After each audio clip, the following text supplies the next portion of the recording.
And for the Timberwolves. Hey, what's up, guys? Sheffield, and I got a 2K League game here with Freezer, and kind of embarrassing we both missed the tip there, but this is a Sim League, Code Luke Sim League. This is True Sim. First season, we had the fantasy draft on Thursday, and unfortunately, I had fortunately or unfortunately, you can look at it both ways, I had the 30th pick. So with the 30th pick and the 31st pick, I picked up Al Jefferson and LaMarcus Aldridge. And LaMarcus Aldridge has really been underperforming for me, so that's been a huge letdown and really messed up my team. Al Jefferson has been playing way better than I expected him to, actually. The downside was that, I had planned on getting Al Jefferson, but I wasn't for sure if I wanted to get him, so I showed up to the draft a little bit late because it was scheduled for 5:15 Eastern Time, and I'm on Central Time, so I'm getting out of school when the draft is about to start, and basically I get in and I get into the league menus, and right as I get in there, it's on my pick, and I have 2 seconds left on my first pick, and the first player on my pending list was Al Jefferson. So I had no complaints about getting him, but I could have gotten somebody else. And then with the next pick, I was running out of time. Didn't really have any time to see who else was there. KG was my original plan, and he was there, but so was LaMarcus Aldridge. So I thought I'll go with LaMarcus Aldridge, and that was probably a bad idea because just kind of screwed up my team. And if I would have gotten KG, I would have had a better defensive presence and maybe a better score on the offensive end. But, I'm adjusting to him. I haven't made any trades so far. What you see right here is basically the team that I have. My starting lineup: Kirk Heinrich, Marcus Thornton, Paul George, and then the two players I told you about earlier, LaMarcus Aldridge and Al Jefferson. But Marcus Thornton right here, this play, he hits that all game. And, that's why I drafted him. He's just such a consistent shooter. Every once in a while, he'll miss a wide-open perfect release, but he'll make these ridiculously tough shots, which doesn't make any sense to me. He'll miss the wide open ones but make the tough ones. For example, I'm down by 1 in one of my games, and with 1.4 seconds left on the clock, I barely get an inbound to Marcus Thornton with the slightly early release. Actually, more than slightly early. It was probably too early. And I end up winning the game off of a 3 thanks to Marcus Thornton. So, I don't think I'm ever going to get rid of him. And yeah, my bench is a little bit weak. I'm subbing in James Posey for the first time. I do believe this was like my third game, and this was Freezer's third game too, and Freezer's undefeated. A pretty good friend of mine, we've just accidentally gotten into the same leagues frequently. Like, we had 2 or 3 leagues where we were just like, oh look, it's him again, and then we've just been playing each other in these leagues, and here we are. So this game was, you could say it was relatively close throughout, but it really wasn't. At the beginning, it started out pretty even. Then he began to take, right here, just the second quarter lead, and Nick Young was a problem all game long. I couldn't control him, and James Posey, that's about his game right there. For some reason, he can shoot threes, but he can't shoot mid-range. I've never understood people who can only shoot threes, but, whatever. I'll take it. So, Nick Young was just creating problems all game. Marcus Thornton could not guard him because he's too small, and Nick Young was 5 for 15, but, we were both in awe at the end of the game that he was 5 for 15 because he did so much better than that. And here's kind of the first look at my bench. Daniel Gibson, Booby Gibson, Kyle Korver, who I picked kind of early, but I feel like he's been a very important addition. And right here, working on the low block is Ekpe Udoh, kind of failed there. I don't know. Nobody respects his mid-range jumper, but he has a really nice mid-range jumper. I just need to get used to it more. And he jumps, and I'll take that. So let me go ahead and finish telling you my bench. You can tell with small forward, I got James Posey, and then at center, I got Hashim Thabit. So fairly weak bench, but Daniel Gibson and Kyle Korver, both very nice three-point shooters. That's kind of what my bench is based around, and my starting lineup is kind of based around that too.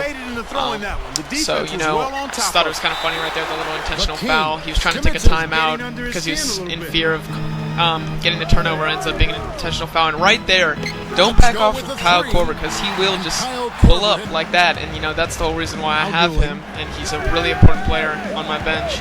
really the best bench player I have for sure. James Posey right there, just not a good matchup for Luis Scola. And, you know, I was taunting Freezer before the game saying, you know, how can you even compare Luis Scola to LaMarcus Aldridge? LaMarcus Aldridge is going to kill him, and of course, Marcus Aldridge really didn't step up at all once again, and there he just makes Kyle Korver look stupid. I mean, obviously Kyle Korver has no defense, he's all offensive game, but he's been looking very impressive in the playoffs, and I'm not a Bulls fan in any way, but it's just been cool to see him sgoring, and I had to pick him up. You know, everybody else always kills me with him, and to finally have a chance to do well with him, and then there you go. Nick Young, once again, and I just could not believe that he was 5 for 15 because he made so many tough shots. And he was my second choice after Marcus Thornton, but I'm much rather have Marcus Thornton. Just once again, what is this, man? Just a quick step back and Nick Young just drilling it in my face. No homo. Anyways, let's see, what else can I update you about? I mean, I've had a pretty poor start to this league. Currently 2-3 after a very lucky win that I talked about earlier with Marcus Thornton hitting a buzzer beater 3.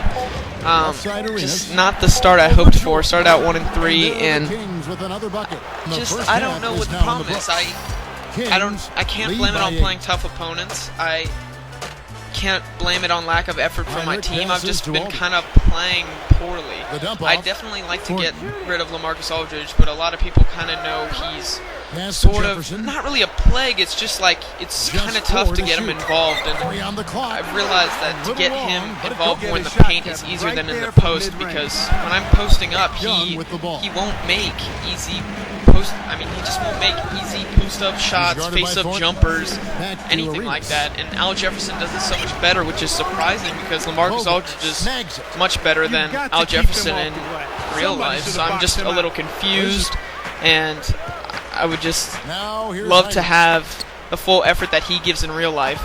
Like the game where he dropped 40 points, I would love to have that with LaMarcus Aldridge, but it's not happening.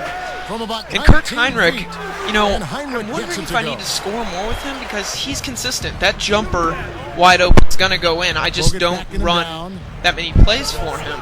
And people like him, ooh, nice block there. People like him and Paul George, I don't really get involved into my offense enough. Like right here, Paul George, you know, I mean, I try to get involved, but I don't run plays for him because he's not a very consistent three-point shooter, and he's not a very consistent mid-range shooter, but I really like, I don't know, I like Paul George as a player in real life, which is part of the reason why I picked him, and not always a good idea, but that's kind of the same how I felt about LaMarcus Aldridge. I didn't know he was going to be so poorly because last year on the game he was so good, so it just surprised me a little bit. Daniel Gibson is ridiculously, he's just one of those players, it's almost like calling him a glitch player, but that's not what it is, that's not the correct term at all. And here Marcus Thornton, I just got to stop and say, look at that post-up fade away. I mean, that's what Marcus Thornton's all about. That's what I love about his game. It's just, oh, wow. Back to Boobie Gibson. I mean, he's just a little bit glitchy on this game. Try taking contested threes with Boobie Gibson, and they're going to go in. I mean, his release, first off, is ridiculously easy. Second, they just, I don't know what to say. They always go in every single time I shoot a three with Boobie Gibson, and he's open, or even remotely open at all. They go in. So, I mean, yeah. I thought he was a great pickup, and, you know, people are realizing, hey, do you want to trade for him? And it's just, he's probably my second best bench player. I don't know how much better, but then people like him and Kyle Korver are such streaky shooters that if they miss once, they're going to miss the rest of the game. And see, LaMarcus Aldridge just has great awareness on defense. That's something that he really helps out with, and in his rebounding, which helps a lot to my team. I love having powerful bigs. I love to center kind of my team around that. And I think I need more of a defensive presence because I don't get many stops. Look at that. LaMarcus Aldridge again just ripping him. I mean, I wish he would give that much effort on the defensive end. Look at this pass. Kirk Heinrich to Marcus Thornton, wide open on the break. That's cash. You know, I love Marcus Thornton. No homo in any way. It's just he's probably one of my favorite players on this game, at least. And it was almost upsetting that, you know, the Hornets traded him away. I'd much rather have him on the Hornets than see him on the Sacramento Kings, because he just has completely lit a fire under the Sacramento Kings, and I definitely think they'll be back next year, you know, ready to go at it again with this new team that they have, because if you looked at them playing kind of in the second half of their schedule, they had a much better record. You know, obviously not perfect in any way. I mean, look, LaMarcus Aldridge, he's going to hit those, but I expected more than just that from him. You know, I expected him to hit more consistent in the post and other things. I expected him to score in double digits every game, which he hasn't achieved, and I guess he's just not that kind of player on this game, which I expected him to be. And Kirk Heinrich, you know, last minute of the game, can't hit that kind of wide open shot, in my opinion. You know, late contest, but if he would have hit that, would have been big, and he got fast break points, and this is, I believe, my second to last possession, and you know, I'm going to go ahead and take it to the post, and he's jumping. Took a tough layup with Al Jefferson, he gets an NC. If I were to do that with LaMarcus Aldridge, he just wouldn't make it. Now he's going to come back to the other end, go right back at me with Bogut. Or no, that's Scola, excuse me. Right back at me with Scola. He was doing that all game, it was just back and forth post moves. If I would do something with LaMarcus Aldridge, he would go with Scola. If I would do something with Al Jefferson, he would go at me with Bogut, which made this really, really fun competitive game. And our teams were similar in a way, how we both have defensive small forwards, we both have two solid post-up bigs, and et cetera, et cetera. And I take a timeout for what looks like it's going to be my last possession. You know, I could go 2 for 1 here, but I felt like that was too much of a risk. So, you know, I go ahead and inbound it to Kirk Heinrich. You know, nerves racing because I'm down by 1, so I can't just hold till overtime, and also the shot clock wouldn't allow that anyways. So I'm just trying to, you know, burn some time off the clock. The play is broken. It won't let me run it. I'm really upset now. I got to go to my go-to guy, which is Al Jefferson. He makes a tough layup, and I was just in awe. I could not believe he made that. It was very tough. Makes it. Back down to the other end, no timeout for Freezer. The pass goes through Kirk Heinrich and gets, I wouldn't say a cheese dunk, but it was just like, all these nerves were built up, and then it was just like, really? At the end, like, you want to end it with a dunk with Bogut? And it was just like, to me, it felt a little bit, I wouldn't say ruin the whole game, because the game was very exciting, but it ruined something for me in the game. So I have to take a timeout, because there's 0.6 seconds left on the clock. I know I'm not going to be able to get a shot off with 0.6. I tried to select Marcus Thornton because he's been on fire, and I was going to go for an alley-oop, but for some reason it just passed right to him. And